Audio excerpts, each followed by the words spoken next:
Alex, what sort of the expectations for Millwall fans going into this season? After missing out on playoffs by, on the final day, they want to hopefully, continue on that. Alex Neil, obviously his first full season in charge. What do you reckon you can do this year?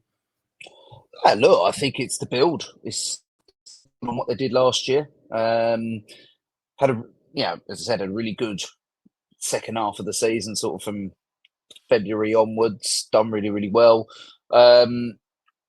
We've had players perhaps who were settling into Championship life next year. The likes of Femi Aziz and Camille Negley.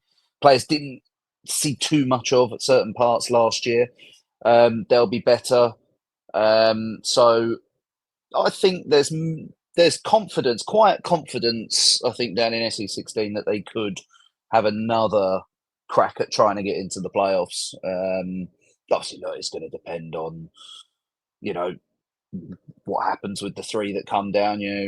Leicester maybe a bit of a basket case, but, it's hard to know what to expect from Southampton. Again, they've got a new manager, got lots of players leaving, going to have to bring lots of players in. You'd say Ipswich probably the best set club to have a real good season down there. So I think there's confidence. If you talk to the fan base, they all say, "Yeah, look, we're confident with what we can achieve going forward." It's whether they can keep hold of the players, keep hold of the likes of Mihailo Ivanovic, very, very good second half of the season last year. Can they keep hold of him? They brought in Josh Coburn. So, yeah, it's whether they can keep that team together and it can keep progressing. It's quite a young team now as well. A lot of sort of the old timers left at the end of the season. So your Sean Hutchinsons, your George Savills, your George Honeymans, players like that.